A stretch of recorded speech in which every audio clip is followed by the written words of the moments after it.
for this introduction. Yeah, the idea of this event was to actually, we are like in a CoSelling Space here.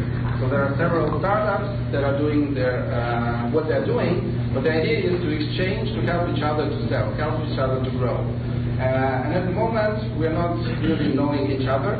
So we decided to use this event to get to know each other, to do like 30-second speeches. I mean, startups that are from the CoSelling Space. Are there any? So From Republic is here, so we have here like, oh, great.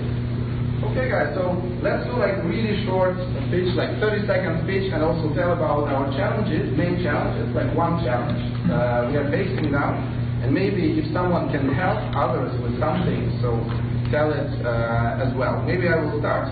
Okay, I'm already here. So it saves time. Yeah, From Republic is like fixed for social networks. So we have small businesses to set up basic social media presence. And we believe in posting. So we help them with generating posts that are effective, that look nice, because at the moment what they're posting has low quality. And our main challenge at the moment is conversion. So we have lots of folks registering, signing up, but only a small part of them are converting into paid. Yeah. So who's next? Okay, fine. Hey everyone, I'm Kwang, I'm the CEO of Dirty, and we are on a mission to help engineers to become better managers and better leaders. The way we are doing that is that every time you have a problem in management, what you do is that you talk to Bernie directly in Slack, so a chat. We understand the problem and match you with someone who has experienced the exact same problem as we are experiencing right now. So we are doing this matchmaking between different engineering managers who have the same problem, actually. What's your challenge? Too many. Actually, we have two, maybe. The first one is to find mentors who are good engineering managers who want to help the community and help other engineering managers. And the second one is to meet some VPs of engineering of companies from 50 to 900 people. So those persons are typically deciders of our solutions. All right, thank you.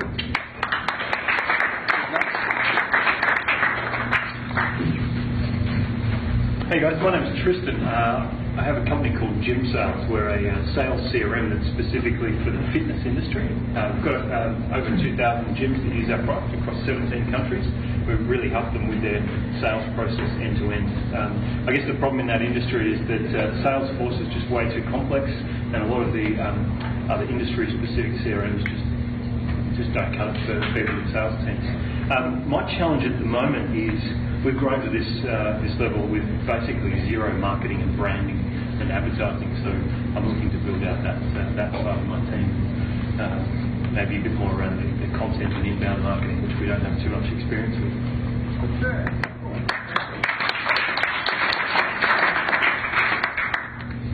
Hey guys, I'm Stefan. I'm the founder of FreeBusy. We're a scheduling assistant for teams and enterprises. So think when you have to schedule a meeting with people outside of your company. If it's like 4 people, you do a lot of back and forth on email, lots of changes. Takes on average about 2 days. So we are on a mission to take that up to 60 seconds.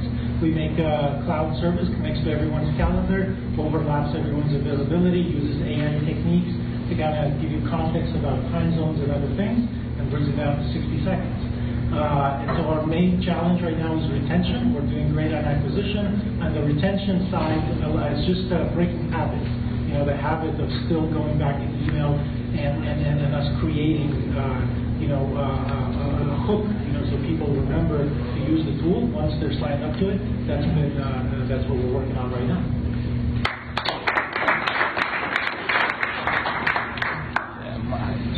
Howdy. I am Mike. I'm going to read you, since we're in the selling space, my pitch that you do in the elevator, right? I'm Mike Mack, CEO of Fraggle, a geospatial artificial intelligence platform. If I may describe who we work with, it's typically business intelligence, store planning, or strategic departments with large retailers with hundreds of locations. They typically are spanning about 20 seconds in. They're typically expanding, and they don't know why some of the stores are poor performers and others do amazing, and some just feel they left money on the table. Our competitors are Esri, Tableau, agencies like McKinsey, etc. And you still don't know what the answers are. I'll stop there. Our pain, which is my real thing, is went from obscurity to launch.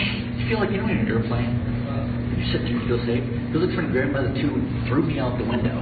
My tumbling is we just got into Shop Talk, which is like the new e-commerce thing that's going to take over the industry, I think, second year. And we're in Startup Row, and then we get into the tech tours because it's something that put in. They only take 10 companies in AI and business and big data. I have no idea what to be talking to McKinsey about. And then we get to the pitch event, and I've never even done a pitch. This is it right here. Look at my first one. And then we get accepted into RevTech, which is a grad program. Don't take an equity in Dallas, and there's all these huge brands there. No fucking idea what to do. So that's my thing. All right. And how can we help you with that? I have no idea. So Wait, pick up my card. Okay, SaaStr is on the other side. Yes. But I imagine we'll have a shitload of PR, so that's my thing. I'm doing something like this there. That's it.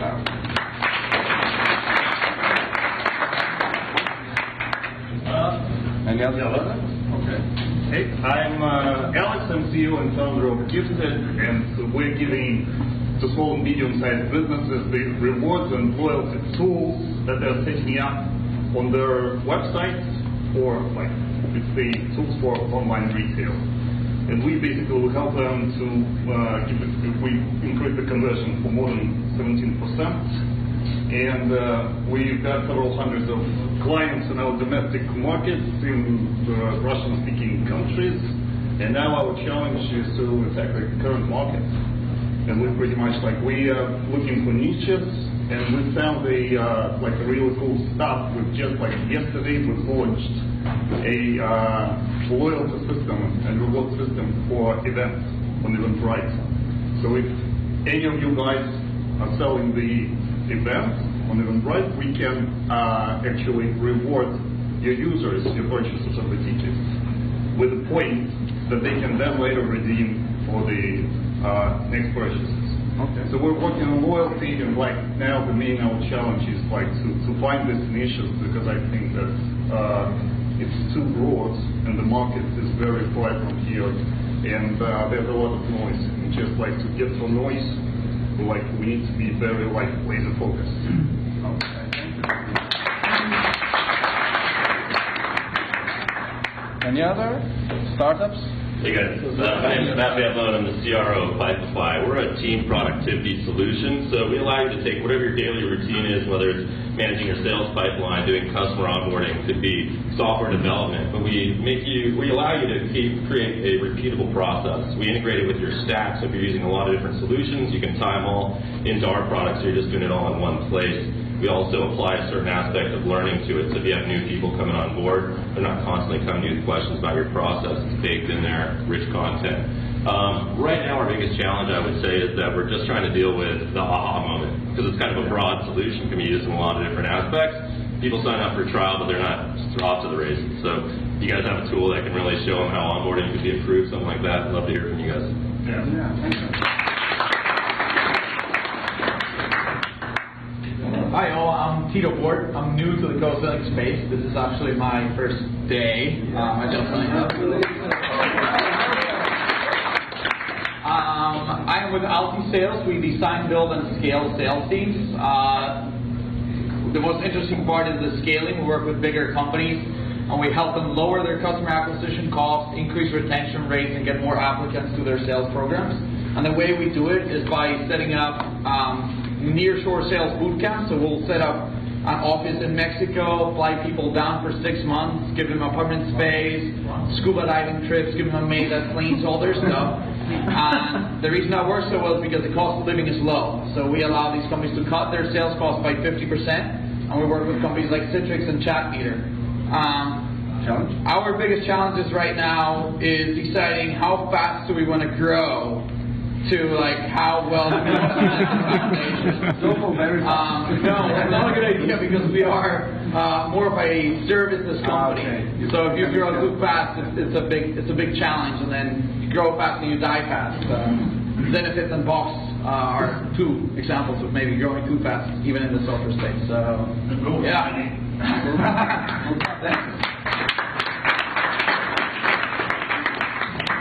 My name is Jan. I'm CEO of Zero Keyboard. Zero Keyboard is an app that allows to input information without typing. Instead of typing, our users use swipes, photos, and voice to get the data in. We work with Salesforce.com, so now Salesforce users don't have to type to update their CRM. And my biggest challenge is we're good at customer acquisition. We need to change the habits of the sales guys a bit, so onboarding is my biggest thing at the moment. Okay, thank you.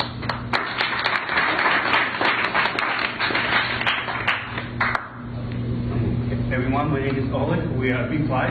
Reply is a sales acceleration platform. We help sales teams to be more effective. How we do this? We do this by automating phone emails, follow-ups, and phone calls. Recently, we added a feature that allows you to connect with your prospect when he's reading your email. How to do this? It's really easy. So you just need to enter like your phone number into Reply, and once your prospect opens email, our system will automatically dial you in and say, hey, this contact just opened your email. Do you want to reconnect you with this guy? You press 1, you'll get connected with this guy. That's what we do right now. But I mean, we over 1,000 paid customers, so we have a really good growth and team of 30. Right now, we're actually looking for people. So if you're interested, you can check reply.io to see what we do. Long-term vision, we want to replace CRM with CRA. That we believe customer relationship management shouldn't be managed anymore. That should be automated. System should manage all the communication with your customers and loop sales in if they can handle it. Call them and ask to talk to this prospect, or email them and ask for the help to do something if AI can do this. Thank you.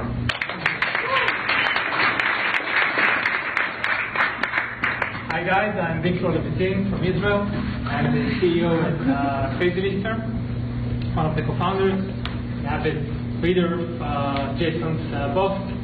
And we disrupt the e-commerce space for retailers. As a retailer in e-commerce, you need to sell on eBay, sell on Amazon, have your own web store, advertise on Facebook and AdWords, and it requires too much from the merchant. We just need to understand their products and provide great customers for price. So we developed a solution that solves this pain for the merchant. It makes the e-commerce world abstract. Our challenge, we've grown to this critical mass of 60,000 eBay sellers, which we serve at the moment, and we are now looking to expand beyond eBay. Cool. What's your challenge? That was my challenge.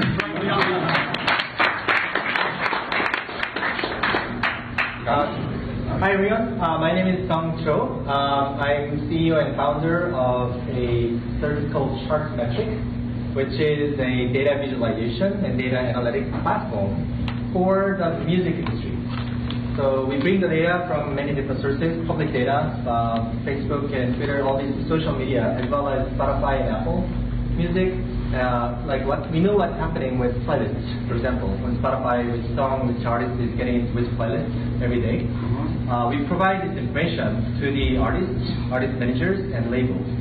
The challenge right now is I had zero background in music before I founded this startup. So that's not the challenge.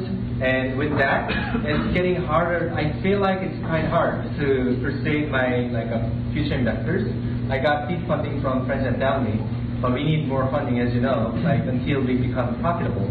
So that's quite challenging. I'm learning from SaaStr how I can, get to the next level. All right, thank you. Hi guys, I'm Gana. My company is called Round Team, and we engage online audiences by delivering relevant content to them. We target mostly businesses and brands, and we built a set of smart automation algorithms that help to discover and share relevant content on social media timelines of our clients. The challenge. Yeah. So we have a premium platform, and the biggest challenge is to transfer free customers, like long-time free customers, into paid customers. No, we from work for us. Yeah. Okay. Thank you.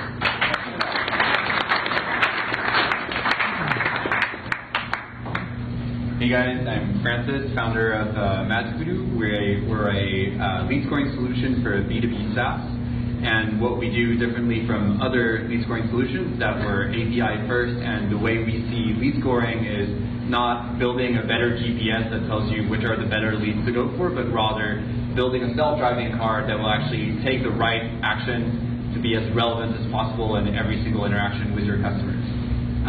And our main challenge is that we are a group of engineers, so we build a product that works really well, but we don't do product marketing before doing the product itself. So working on product marketing is our biggest challenge.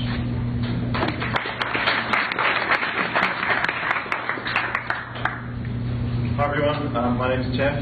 The company's called Editors, and we help fashion retailers get the most important thing right in their business, which is carrying the right product and pricing it correctly.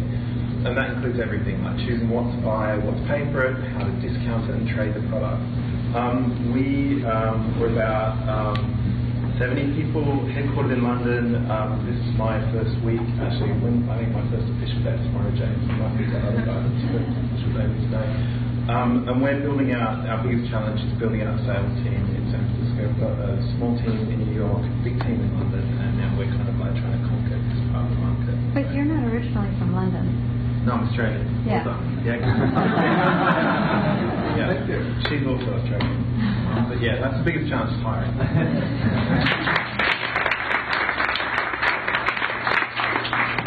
Okay. Any other SaaStr startups? Oh, yeah. So you will be the last, right? I'll be the last. Okay. So you go, right? Oh, yeah, sure. Cool. Wow. My name is Chris. The company is called Judo Launch. We are a product launch platform for e-commerce businesses. So our customers are e-commerce businesses that want to expand their companies abroad, and we help them launch on those new marketplaces. So our biggest challenge right now is we kind of cheated our way to profitability by having a lot of people pushing buttons and pulling strings on the back end. So we're great at sales and great at driving revenue, but now we're at the point where it's hard for us to scale without having the technology to support our service. So we need to hire really talented engineers to help us build out some of the software to support our service. So if anybody has any advice on that, I'd love to hear it.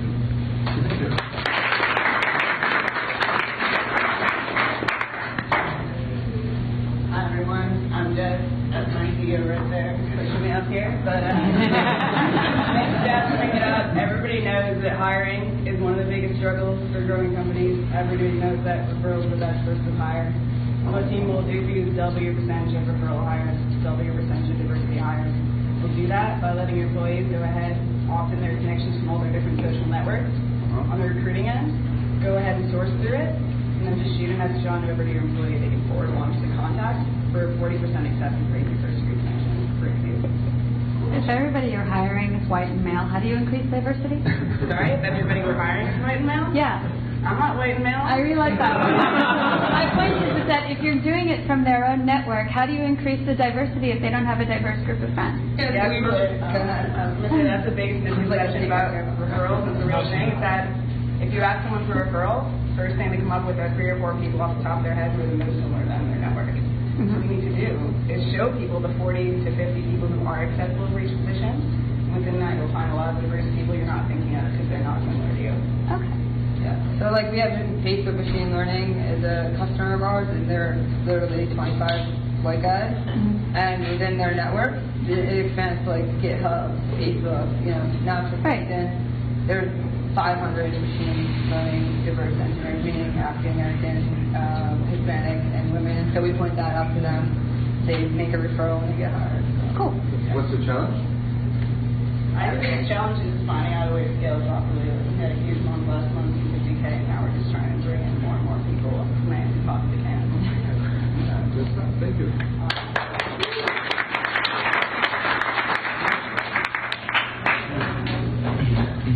Hey, my name is Artem, CEO of StatBot. StatBot is a conversational first business intelligence tool. We are working on Slack. We have more than 20,000 customers who call StatBot. So basically doing digesting, notification, dashboarding, all inside Slack, all using natural language, and try to be more proactive rather than reactive. We started as working on small and medium businesses on self-service model, but right now we understand that we need to go up market, so it's a pretty challenge for us, and we're hiring VP of sales, so we're working with the big leads to follow the founders team, and if you have any advice or you know anyone good that we could be good for a position of VP of sales, I'd love to. Thank you. Thank you. Alright, so I think all CSS startups made it. We have one more person outside who wants to make a pitch. So the stage is yours, that's you. Yeah, because you are the most active one. Yeah. Yeah, so most of them are from SaaStr. Yeah. We are not yet SaaStr yet. Yeah, not yet, maybe. My name is Vlad. My company is called SaaStr. We do cybersecurity, and we allow small and medium businesses to get access to highest quality cybersecurity. We do that in a number of ways, one of which, since we're here talking about SaaS companies, is taking software, modifying it, tailoring it to specific customer needs, which takes just a very little time of our own, like several hours, and then the software works for them, and it works 10 times better than anything on the market that is general purpose, because it's been tailored to understand their protocols, their systems, and it's just effective. Our biggest problem is marketing problem, because we're all engineers and we got into this having a lot of knowledge, skill, and tech, but our sales have been just ad hoc and not really systematic, so that's what we're trying to solve. Do you have any suggestions? Okay.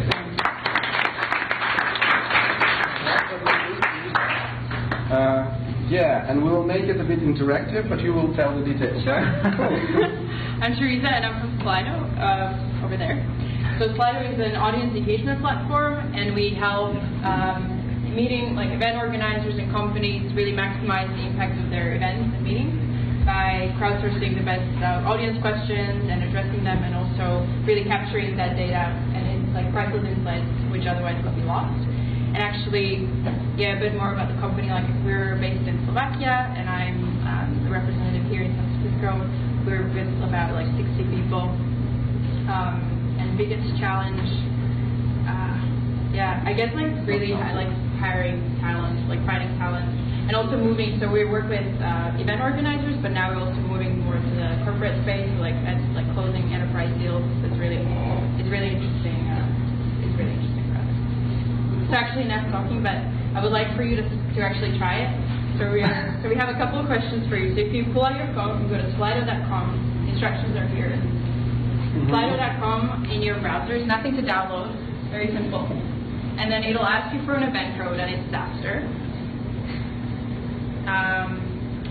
And we wanted to ask what clients, first question, what clients are you targeting? So that we can also tailor this event more towards we want to know who's in the room. Thank you. So enterprise, SMBs. Right. SMB comes back. Ooh. Cool.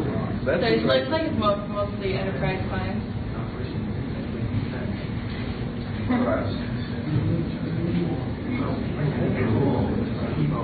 Thank you. How was that?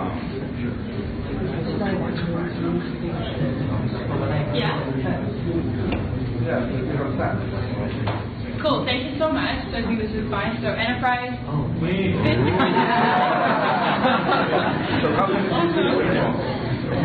Then the second thing, which is really interesting to know, is what stage is your company at? So we've heard pitches from people that are here at the CSS, but also we know there's people outside. So.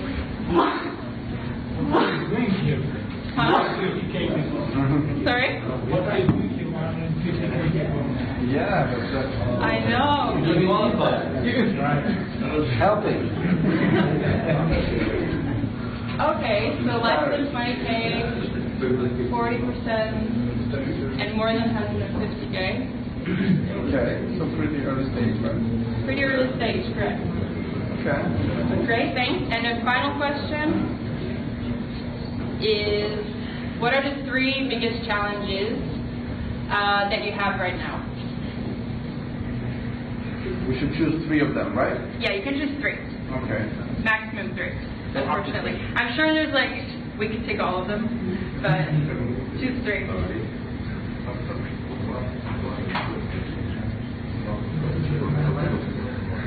Ooh. Oh, that's okay. interactive.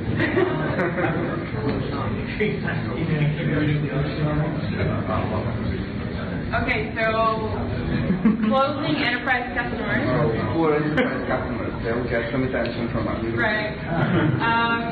Getting enough quality leads, scaling the sales team. Great that we're all here. And, okay, those are the top 3. Yeah, Cool. Thank you so much. there are like 33 people. Yeah, 33 people have voted. Wow. Cool stuff. Yeah. And also, so now, these were the polls, and if you see there's a question tab where you can send your questions for the speakers. So we'll do some, and you can upvote them so that we know what are the top questions, and the speakers will answer them at the Q&A, but also we'll just have questions from the floor with the combination. So it's a small crowd. All right, so now we know the challenges, we know what we're doing. So the stage is yours, Shira. Thanks for finding time to speak about branding for SaaS companies and about intriguing topics like marketing depth. Yeah, so I can tell a lot about you, but better if you do it. Oh, no, you do it. You do it. That's better. No. All right. Now, open. I just had it open. Okay, so. Yeah, I know. This is up and down or left. Okay. Yeah, that's okay. So, I'm going to totally admit this is my first time giving this talk, and if it sucks, I'm going to stop. I know that. If it sucks, I'm going to stop, and I'm just going to do Q&A on marketing. Okay? So, I'm not going to leave you high and dry tonight, but I will totally admit that this may end up not being one of my better talks. It's something new that I've been playing with, and it's a concept called marketing depth. And I need to close up the Xfinity Wi-Fi. I can't see my own screen. All right. And what is marketing depth? Okay. How many companies here are seed? Okay. How many companies here are post-Series A? Okay. What? How many companies want to get to Series A? Okay. So, for all the companies that want to get to Series A, this is something that you will experience about the time you get to Series A. And the other thing is, I like talking with the audience instead of at the audience. So please don't hesitate to interrupt me, raise your hand. I'll be watching all of you as I talk. So if you've got a question, just ask. I know we've also got this. If there's something here, you're going to have to, I'm not going to be looking at you. So you will let me know if something's there. And then I'll turn around. All right. So who am I? Why the hell do you care what I think? My name is Shira Abel. I am the CEO and lead strategist of Hunter & Bard. Hunter & Bard is a marketing agency. I was a founding mentor at Microsoft Ventures Accelerator, a founding mentor at Google Campus, these are both in Tel Aviv.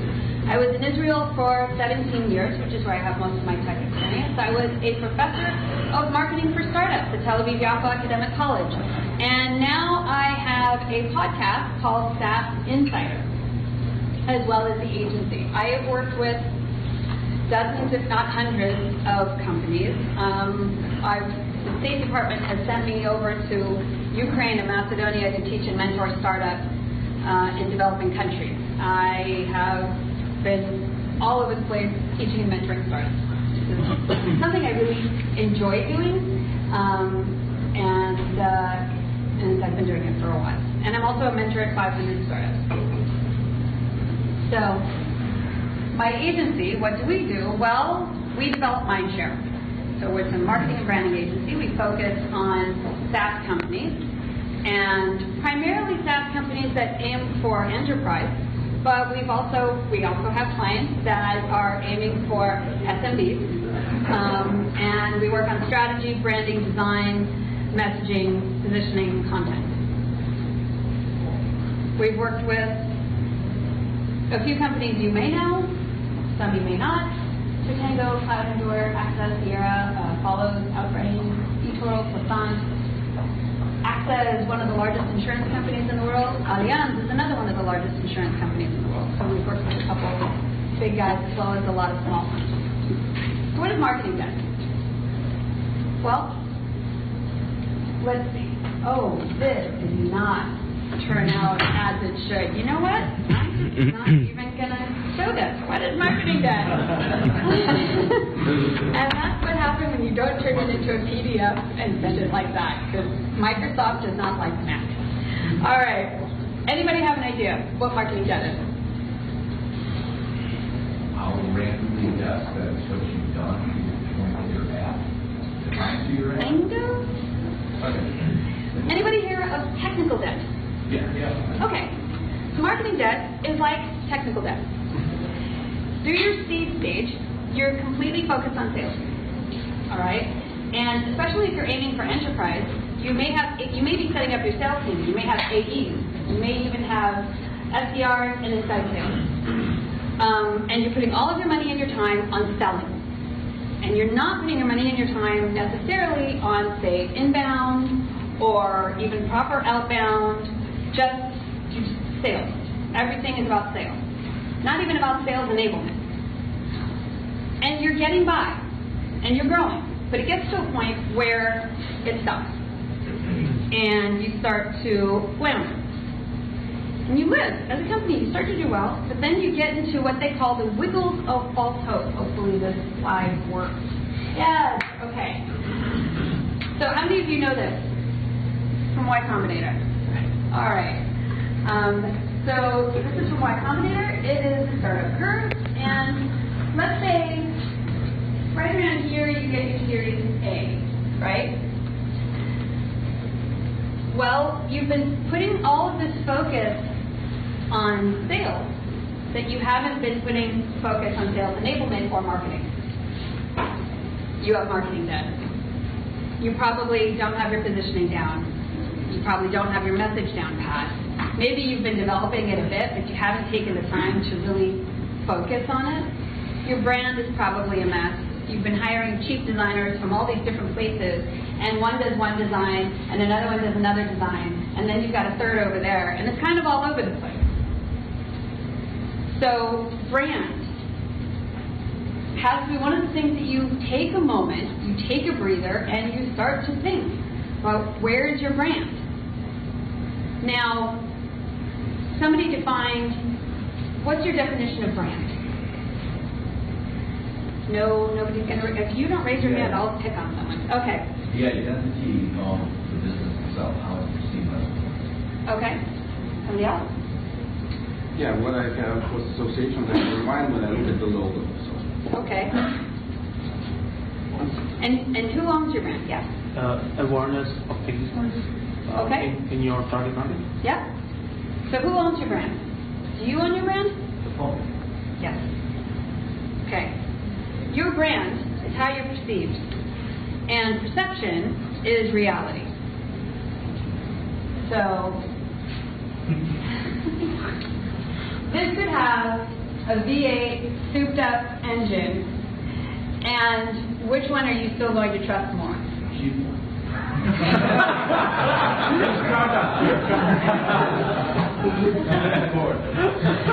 Okay, who do you think your enterprise customer is going to trust more? Okay, all right. So your enterprise customer is looking at you and going, why should I trust this person, or why should I trust this company? Because at the end of the day, even if you're selling B2B, you're really B2C. Because that person who's buying you from an enterprise or from a small company, their livelihood depends on you actually fulfilling the promise that you're making. So you need to build that trust. And that trust is built through your consistent message, consistent look and feel, that you look as trustworthy as you're saying you are, okay? And that matters. So, and there's an ROI to branding. 39% of companies say that they have a strong brand, okay? The 39% that have a strong brand have a significantly higher ROI. Brand matters. It makes a huge difference in your stock price, in your valuations, and your sustainable profits and returns. And there's actually research that goes with this that I can take you through later if you want it, from JFK-Varen.org. So there's plenty of stuff on that. So, okay, how do you create a strong brand? Well, what's your compelling benefits to customers? Are you going to take time out and actually do your positioning? What's your positioning? What's the benefit? Who's the provider of the benefit? Who's the taker of the benefit? Why would they take you? What's your differentiation? And a brand is everything. It's not just how you look like, it's how you behave.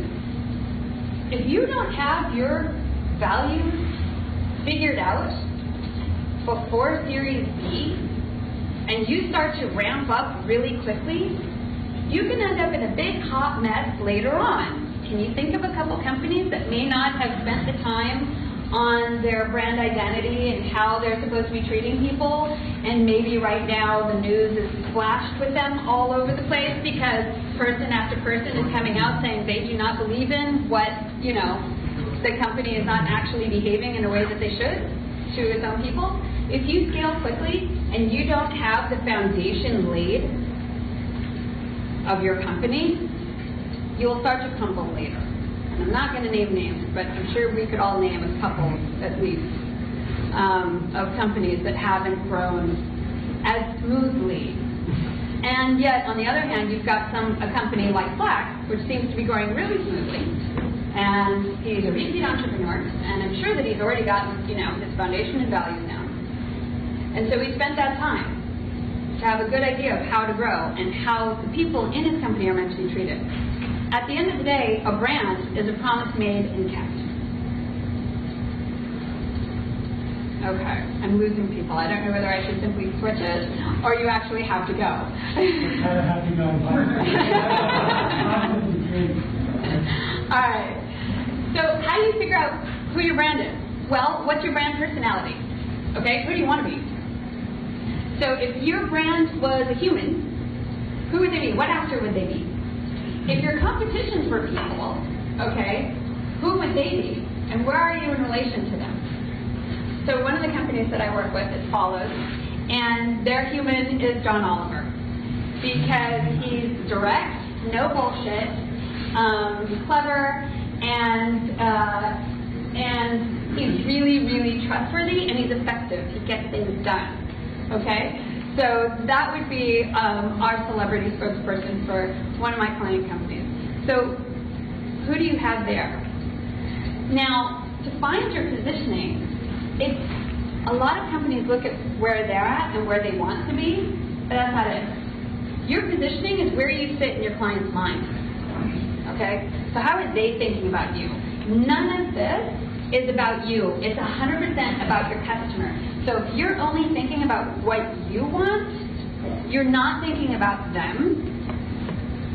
And, you know, you need to turn it around. You need to look from their eyes at you instead of from your eyes out, which is not, it's hard to do when you're really deep in it, you know? You're thinking, but I want to be here. Yeah, okay. Why do they care? Because they don't. They don't care where you want to be. They know what they need. So how are you going to convince them there of that? And if you're bringing out something that the market hasn't seen before, well, and you're trying to explain it and people aren't getting it, sometimes it's better to put your positioning as to what you're not, as opposed to what you are. Does that make sense?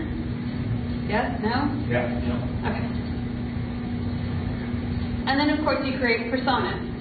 And personas are who you market to. So who's buying? So it's either who's buying, or who's using, or maybe who the end user is that gets the end benefit. But when you're creating a persona, it's not just this role in the company does these things for this reason. No, no, no. Okay? This is a person. You have to remember that everybody you're selling to is a human. So, what's their name? Make up a name. What's their age? What's their gender? What kind of car do they drive? Where do they live? What keeps them up at night? What are their habits? And then you create this full person, and when you're writing your messaging, you think, how does this affect Linda? And, you know, when you're creating something in the product, is this going to make Linda's life better?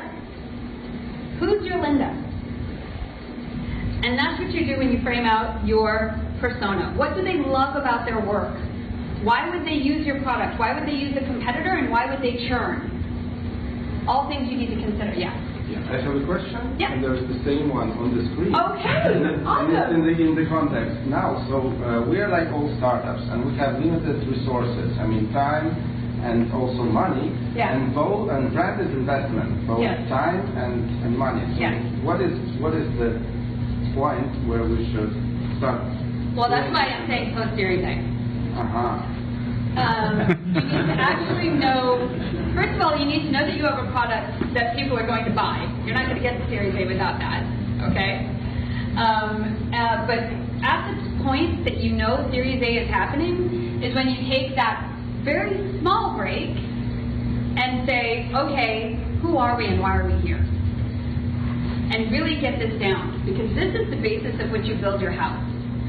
And if your foundation isn't solid, one earthquake will take you down. I grew up in California. I was actually in the Northridge earthquake. So, who should take this job at an early stage startup? Typically, it is done by the founders and the core teams. But in my opinion, it's the core team, but the entire company. If your company is less than 50 people, the entire company could actually have a say in this. You could pull everybody together, and you could do a general questionnaire to the extended team, and compile all of that information back to the core team, okay, back to the C-suite and like the main managers. And then they take it and turn it into what the positioning will be for the company. I think John Oliver is awesome as well. All right. Let's see. So what are the things that you're going to be doing? You're going to create a brand map. And a brand map would be the brand personality, brand symbols, brand value function, okay, what does your product service do at a core level? Emotional, how do you make people feel? And yeah, all right, you're a B2B product, but you still are making people feel. If your product doesn't work smoothly, you're making them frustrated. If it works beautifully and saves them time, they feel loved. Okay? How do you know, I mean, I communicate with my team through Slack. I love Slack. And when I open it in the morning, I'm happy to like open it up and talk to Leda, who's in Europe, on my team. Okay? So there's, you know, you do get emotional value from the products that you use. Think about it.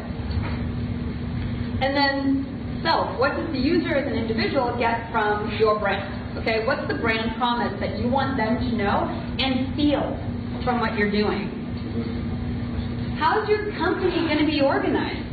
Are you going to be highly structured, or are you going to be more flat? How do you plan on growing? And then how do you plan on getting your culture throughout the business? How are you onboarding your new team players? You have to be consistent internally and externally. Not doing that, it comes back to bite you later. Always. And then at the end, you end up doing a brand positioning statement. So, to target audience, company is the adjective, brand that provides this key benefit. Okay, it's just a basic positioning statement. You could look it up online and you could find a basic frame for a positioning statement. But you go through all of this to get to that. And it's an internal statement that you don't share outside the company. But it's a way to know that everybody's aligned in what you're doing. And by getting that alignment, am I over on time? What? No, he's just doing the broadcast. Oh, okay. And he's putting it wrong. Okay. Yeah, now it's good. So by doing that, You pull everybody and you align your company. Because when everybody understands what you're doing and why you're doing it, then everybody makes similar decisions. When you don't do this, one person thinks you're doing this, that person thinks you're doing something else, and then the other one over there has a whole other opinion of what you're doing and why you're doing it. You know? And then everybody behaves as for the thing that they think you're doing. So you're all over the place. And your message ends up being a hot mess. And the impression that you're leaving customers with is a hot mess. So that's why these things are important, and they help you get to Series A. I was going to talk about account-based marketing, but I'm not going to, so I'm going to keep going from that. Now, how to utilize thought leadership. Actually, does anybody want to hear about account-based marketing? 1, 2, 3. We're using it. I love it. Okay, how about you guys describe me after? Because, yeah, okay. Sorry, I just bring out a few of the entire room. So, utilize and building thought leadership. Okay, ideas for building thought leadership. Give me some. You. How would you build thought leadership? Yeah, you.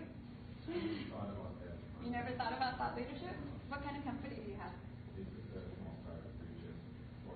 So, okay, but you could do that at 4 people. What's your company do? What space are you in? What space are you in? We sell tools for sales. Sales tools. Yeah. Okay, so for sales tools, you would want to be a thought leader in the sales space. Yeah. Okay, so if you're going to become a leader in the sales space, what are you going? How are you going to do that? Any ideas? You did blog posts. What? Blog posts. Blog posts. Okay. Blog posts on your blog. Guest posts. Guest posts on other blogs. Webinars. Webinars. Live events. Live events. Get up on stage. Pitch everywhere you can so you get that practice. What else?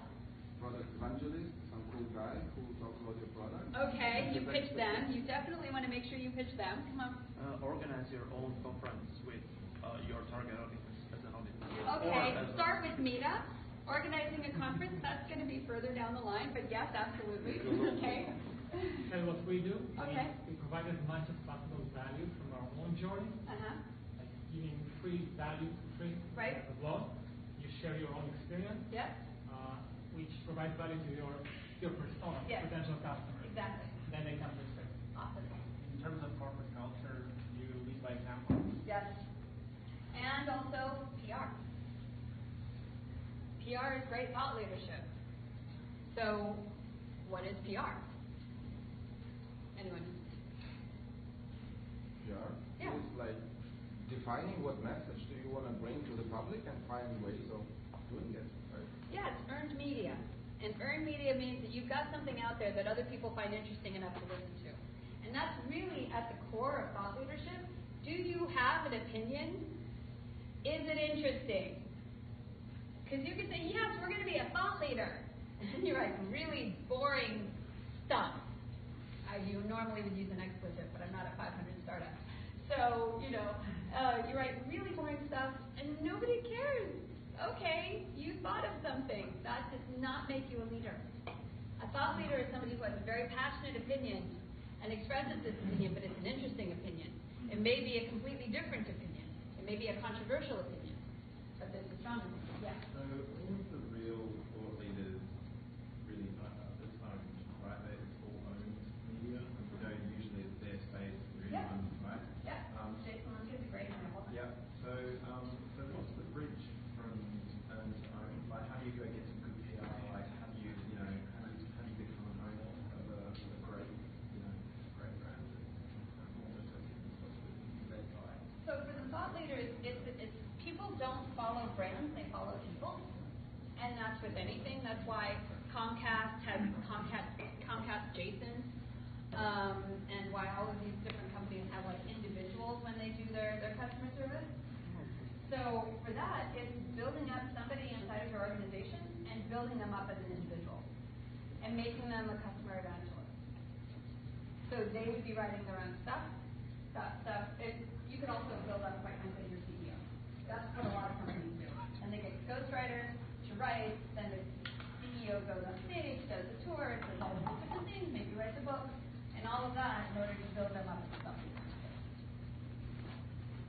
but typically they build up to PEO. How am I on time? We have a couple of minutes for presentation. We have a couple of questions, so maybe we can slowly go into Q&A. Okay, so fine. Actually, there is one thing I want to show. Okay. No, I'm not. I don't. This looks like shit, and quite frankly, it's. Yeah, but it's really boring. So, and it also looks good. So these are different ways to fill the funnel. That's helpful. So I'm just going to leave it at that, and we're going to start on the Q&A. And I'll put this, after I turn it into a PDF, on SlideShare later for everybody to go look at. It's all words, so it's more for reading than it is for me saying it. Question? Yeah, we have a couple of anonymous questions. Anonymous. Okay. What actions have you seen for 80% of the outcome with 20% of the effort? Regarding branding. So, earned media. It's actually, if you know how to do it right, you find the 12 pundits in your area, okay? You find the leaders in your area and you simply get to know them. It doesn't take a lot of your time. You follow them on Twitter, you follow them on Facebook, you get to know what they have to say, you write to them, you get in a conversation with them, but you don't ask for anything, and then when you finally have a launch or something else that you need later on, they already know you and they're comfortable with you. And that way you also don't have to pay, and when you're in a baby stage, you shouldn't be paying for a PR company anyhow. So when you have that major launch, you already have that relationship. And by having that relationship with them, when you're finally ready to go to them for something, they're more likely to write about you. And it changes everything, makes it 1,000,000 times easier, okay? And you have to realize that journalists are getting paid to do what they do.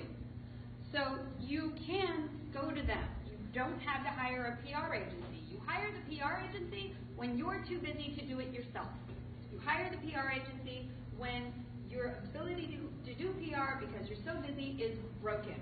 You don't do it before you have a lot of money, okay?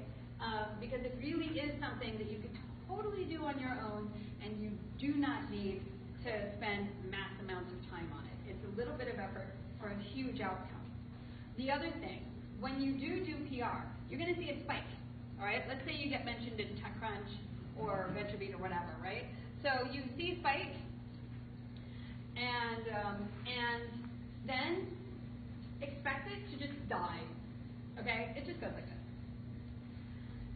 The reason why you do PR is not for the stuff it does for you at the moment. The reason why you do PR, think about how you buy.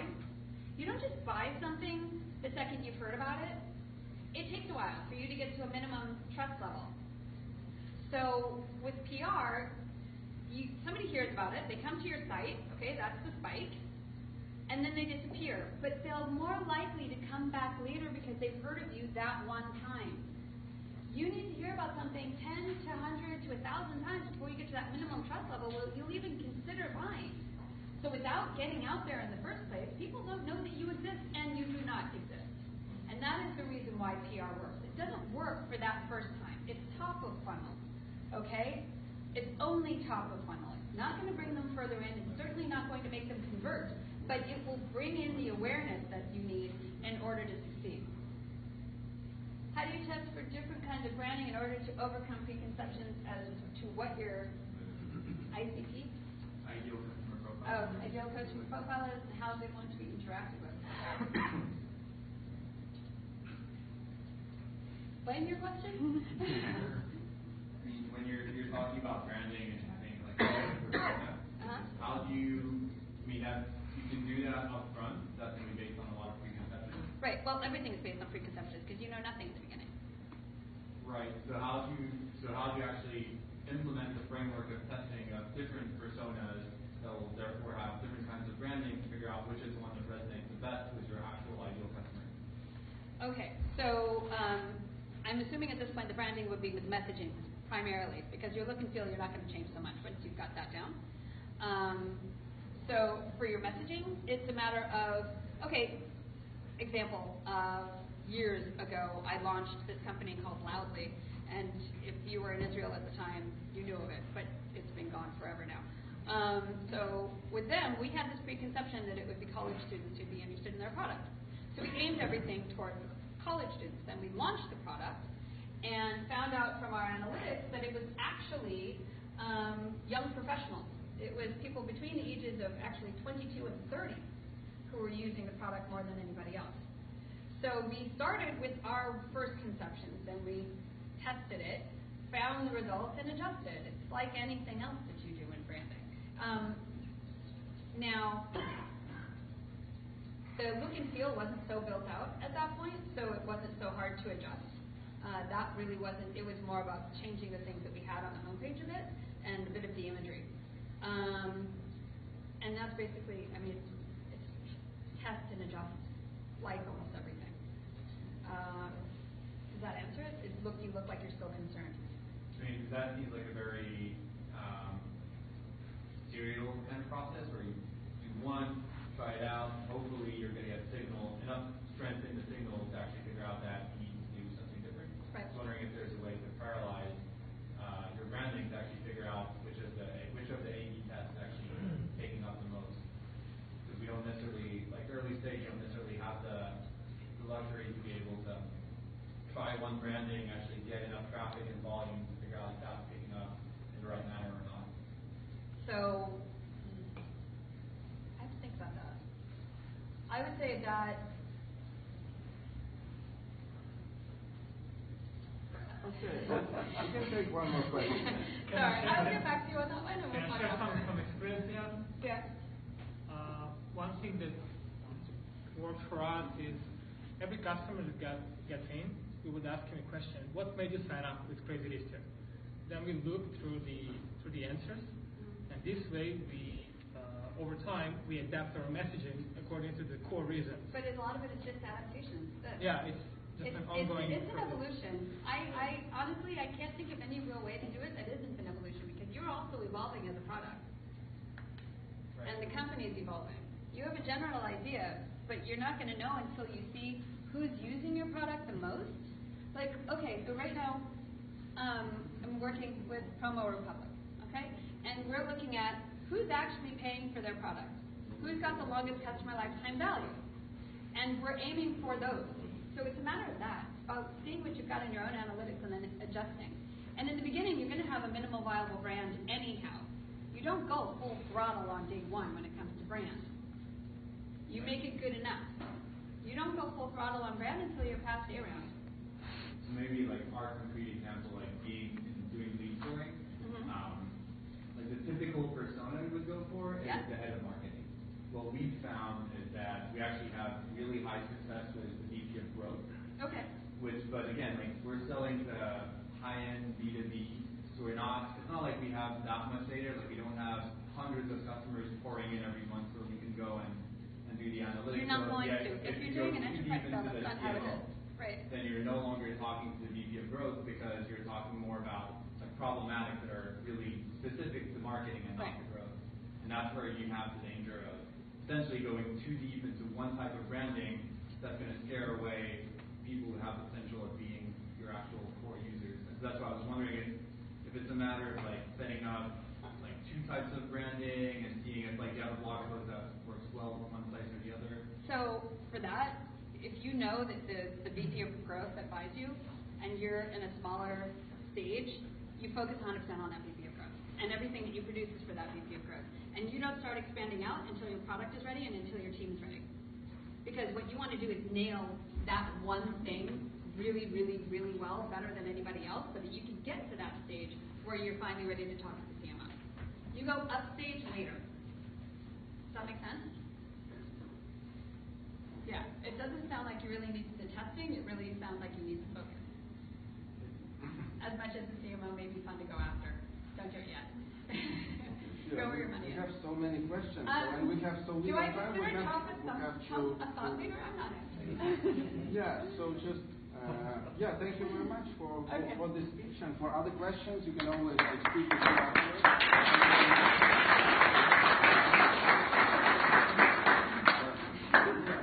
And out of the strategic view, helicopter view, we are diving into more practical things, and I want to welcome on stage Guillaume, who is VP of Growth at Segment, and we'll talk about conversion. and practical aspects of this. Do we know how we put my We have. Where's the mouse?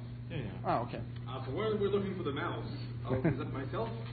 So I'm Guillaume. You can hear I have a very strong French accent. So if you don't understand what I say, please raise your hand and say I don't understand, and that will be fine. I won't repeat anyway. So. There we are. Okay, fantastic. Thanks. Okay. So very quickly, because I'm paid to do this by my company, so I have to present my company, but you don't care that. Don't worry about it. Second, what we do basically is we ship data from where it happens, your mobile app, your website, to where you want it, your analytics, your email tool, whatever. So we bust data from one point to the other. Okay, so today I'm going to talk about using real-time enrichment and scoring. And really what that means is more money. Right? You want more money. Right? More money. Okay, cool. So let's see how we can help you do that. What's this? This is the distribution of the male shoe size in the US. I like this chart because everyone wears shoes, usually. And what you see here is that the max distribution, so the average of the region here is shoe 11 for those who understand US shoe sizes, and it's 20%, right? Which means that there's 20% of the population, the male population of the US, which wears a 11 shoe size. So why do I show that, right? Because I'm not selling shoes. I show that because often people like looking for the average message or for the average email, and they have an audience and say, who's my audience, right? And they are trying to find the best message for their audience. And that sucks because actually your audience looks something like that, right? You have like 20% of people who want product, maybe 40% engineers. And what you're trying to do is that you're trying to actually find something that matches everyone. And honestly, it doesn't work, right? Because you're just moving your message from one point to the other. And so you're never going to find something that matches everyone, right? Another way to think of that is that there's a cognitive load when people come to your website. They have to read your message, the first effort. Second, they have to think what it means. You already lost like 50% of the people. And then they have to say, does this match what I came to this website for? If they still remember after 3 or 4 seconds, right? And most of the time they bounce, which is why you have like a 50-60% bounce rate, right? Which means that you need to know more about each user. Wow, we have like a font issue here. The last word is user.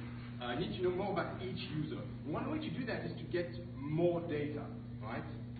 So before more money, you need more data.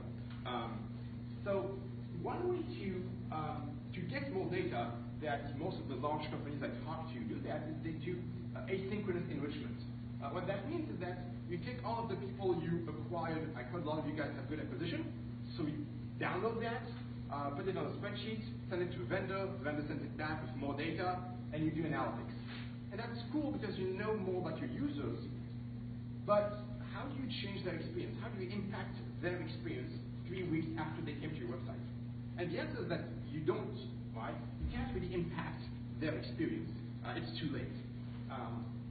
So let's see how we did that at Segment. I'm going to show you the real example, how we actually did real-time enrichment. And the first example is through email data. So very basically what we did is that we piped our sign-up flow to a third-party tool, which is called Pyramid, and we got the data back, and it changed the sign-up flow. You want a GIF, and you can have a GIF if it works. So this is our homepage. Was the homepage changed a bit? And basically what happens here is that when you enter your email and first get started, we're going to actually ping you Pyramid to get all of the data on that person, and we're going to send it back in the. Okay, that's fine. Okay, so there's a GIF. You don't see it. That sucks. But anyway, what happens here is that the data gets sent, and we pre-fill the sign-up form with all of those traits. So what we're doing by doing that is that we're reducing the friction, right? Because the user does not need to enter those details, like the company name, like the job title, the company size, right? It's pre-filled. Excuse me? There's great somewhere. I do not know. I buy data from Salesforce. of it. So technically, I do know, but I don't want to know because it's my fault, right? It's like one friend told me it's a data laundering, right? Now it's clean data, I buy it, so I have the contract. But the data is very good. The data is extremely good. We have like over 90% rate match on B2B.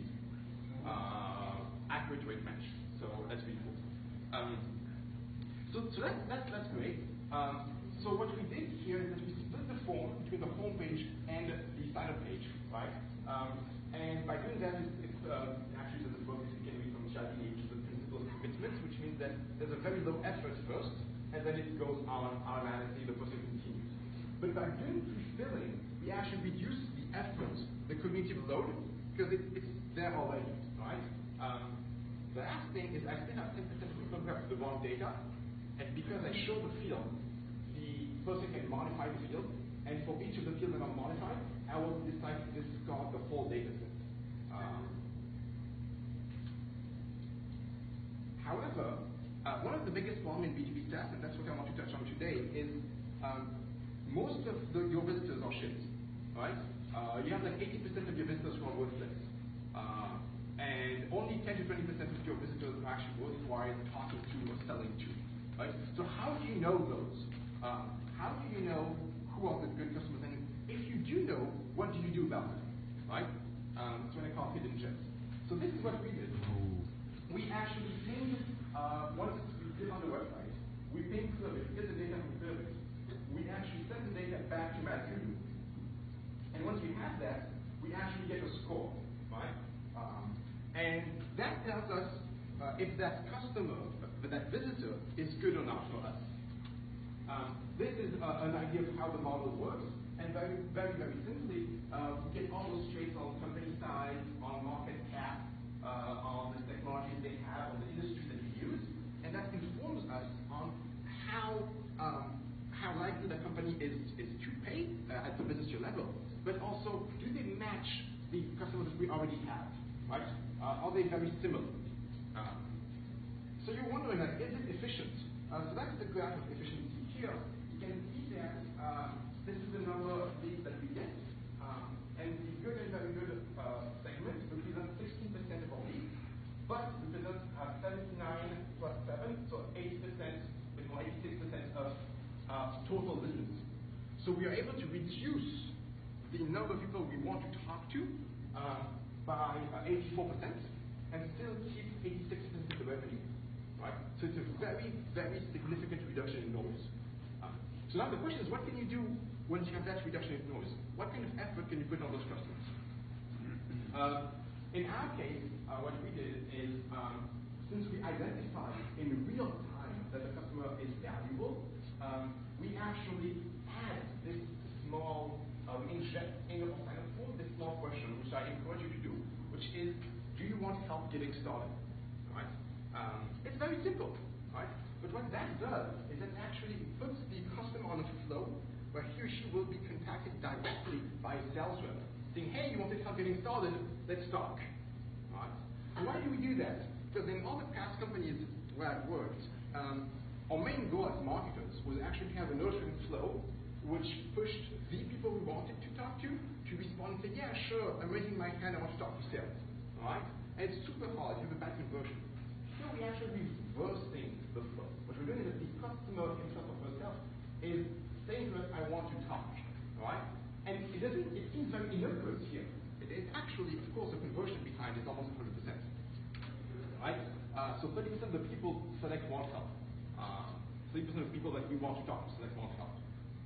And those, almost 100% of those actually get on a meeting. So pretty easy to get on. So that's good. And that's something I presented in more detail in other talks.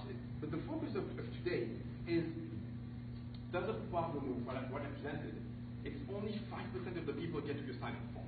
Right? 95% of the people don't ever get there. Right? They don't convert. Your conversion rates on, I don't know what your conversion rates are, but like, they must be like in the 3 to 5 to 6%. Right?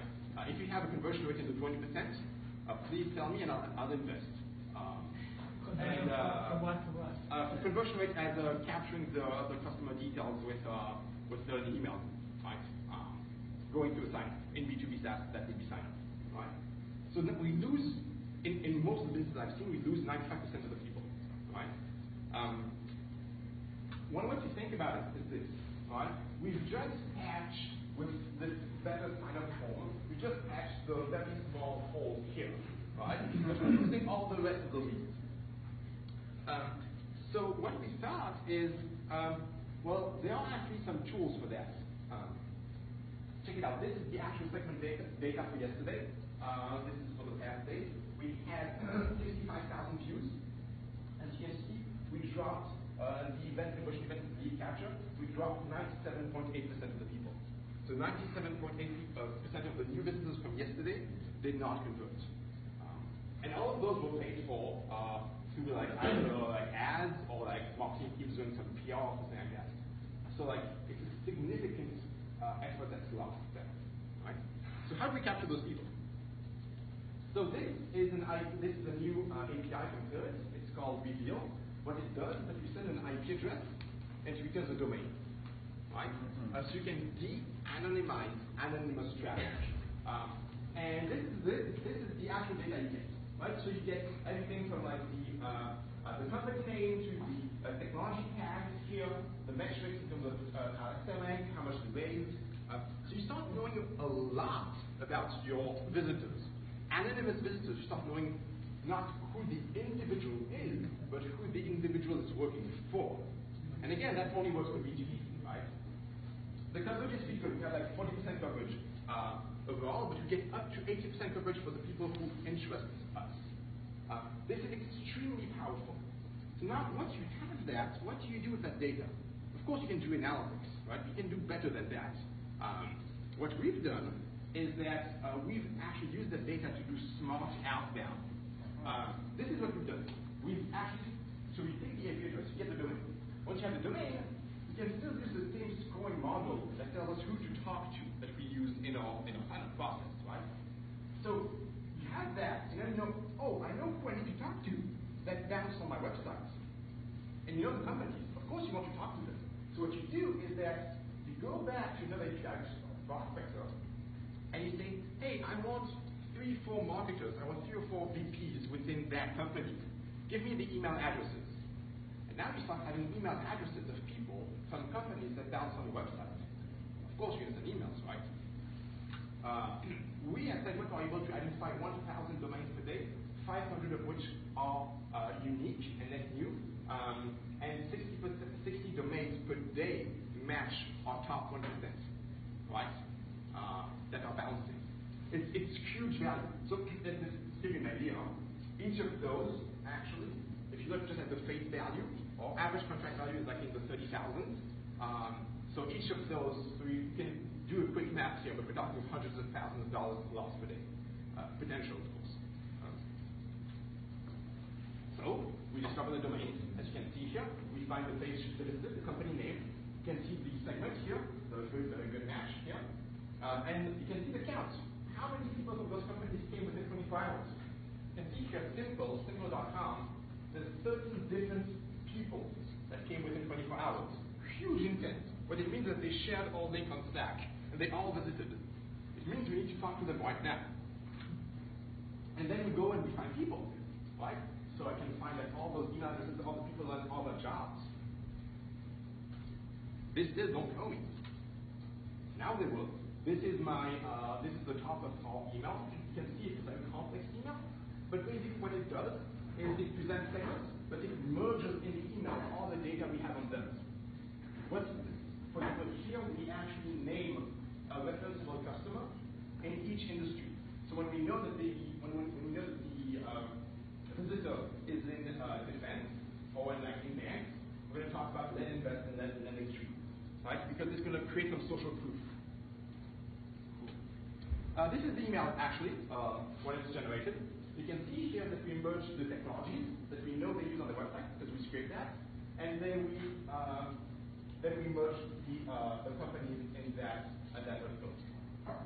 Have you tried, instead of listing the companies that are exactly like them in their face, just putting out the phrase companies like yours?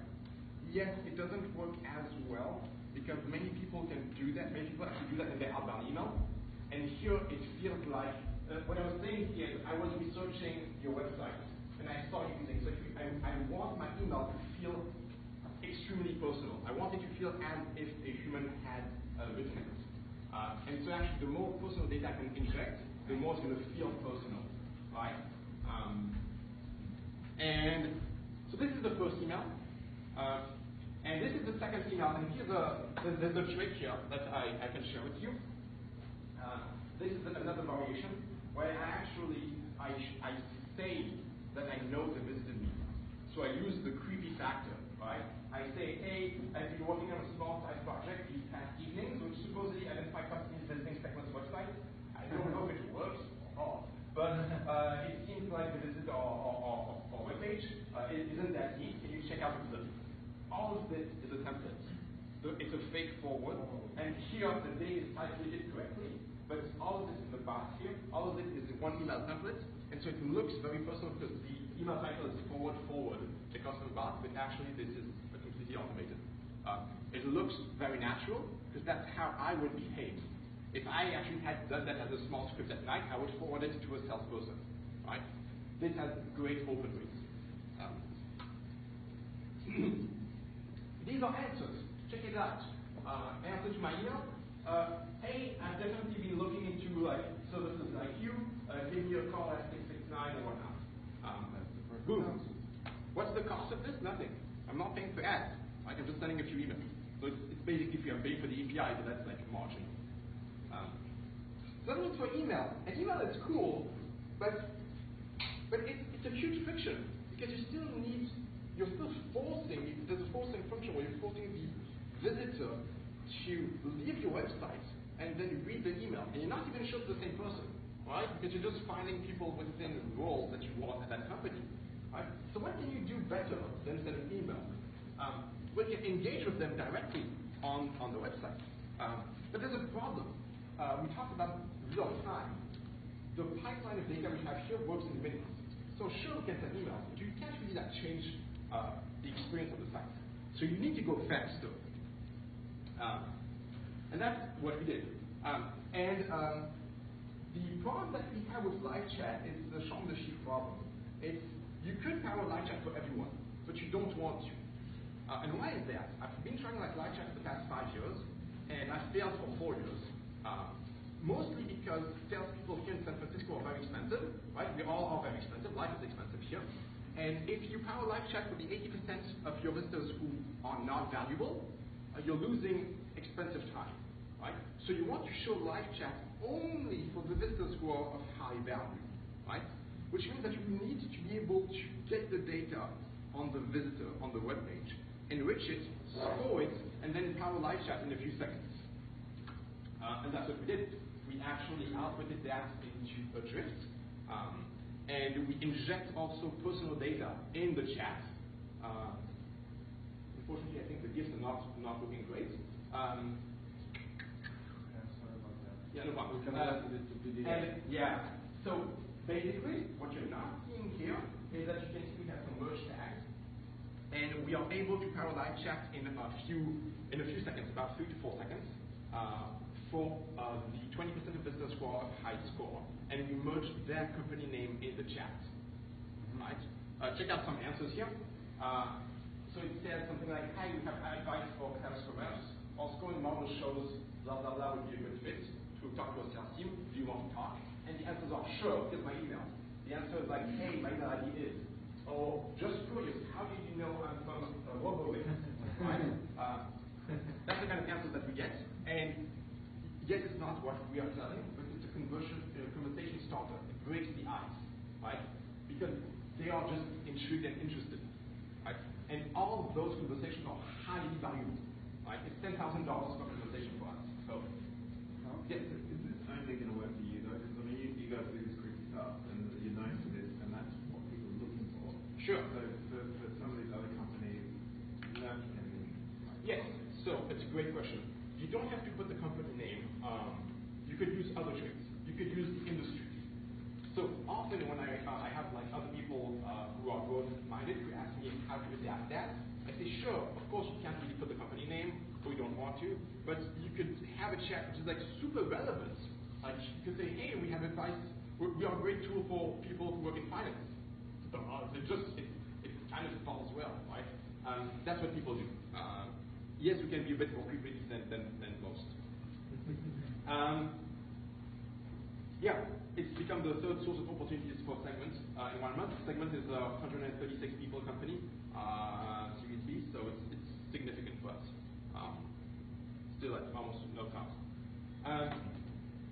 And just before I finish, of course the next question, and I'm not going to present it today because it's a presentation that I'm planning for in 1 month, but chat is one thing. What can you do beyond chat? What's better than chat? And what's better than chat is actually having the right content on your homepage, right? Chat was difficult because we had a race condition for those who are engineers, because the page was loaded, and then we were doing the enrichment on the back end, and then we needed to ping the widget and force the display of the widget after it had loaded. We managed to do that. For a web page, we don't have 3 seconds, 4 seconds. We have like 300 milliseconds, right? And so that's something that we have finished a few days ago, and we are now able to actually personalize with company-level data the homepage of Segment before it loads for net new anonymous visitors for each page load. So we can actually swap completely the video, change the header. One example I can show it to you is, so we use MadPedu for that scoring, as you know. I've said it a few times. So you know that some companies are big, valuable, and that they're going to pay more than $70,000. That's great, right? Do you want them to see your self-service pricing page which starts at $99 a month? No, you don't, right? It's really not the image you want to give. It's not the right impression. Do you want them to sign up and go through your self-service product? No, you don't. You want them to talk to your sales team. So what do? Well, you remove the pricing page and you remove the sign-up button for all of those people, right? And what they see is something which is super enterprisey with like request the demo. So eventually, what it comes back to is what I said, that you have like all those kind of different customers. You're not trying to optimize both for the self-service and the enterprise at the same time. You're optimizing for those two different experiences, and you're not doing A/B testing. So, I like that.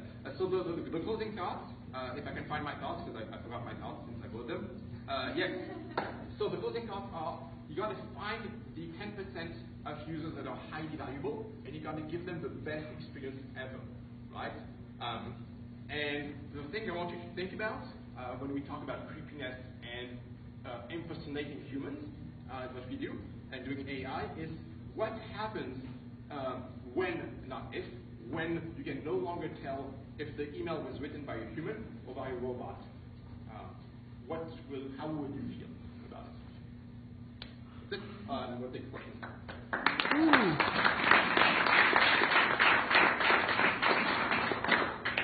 Okay, so how do I know who are the 20% of customers you want to talk to? Actually, MadPedu, the guy in blue back there, tells me his algorithm, as I showed, predicts correctly 86% of my revenue.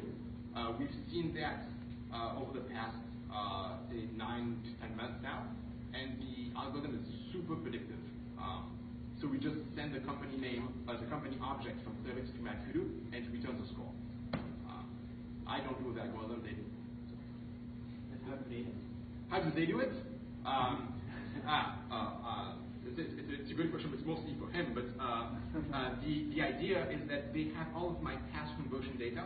They have 2 years of conversion. We have enriched all of the users through service, so they have all of the data of what do they look like? Yeah, so they do more based on that. Is it a good idea to add friction during sign-up, long form, so only courageous and interested leads sign up? We tried that recently. Against my advice, the product team actually added a credit card request on the sign-up form. So you had to enter your credit card on the sign-up form for Segment, which is the strongest friction ever, right? Of course, what happens, what was expected, is that you drop the sign-ups by like 95, 96%, right? Of course. And you're not giving the chance for the people who don't really know what you're doing, right? I would do that only if there's a cost for people to try your product. If your product has no cost for you, why limit who's entering in there? Right? So, and what is the name of the email enrichment service you use? Clearbit. Clearbit is the name of the tool I use for email enrichment, for IP enrichment, and for discovering people within companies. They have the best data in B2B SaaS in the US by a large margin, a very large margin. I've tried like a large number of them. What's the name, sorry? Clearbit. C-L-E-A-R-B-I-T.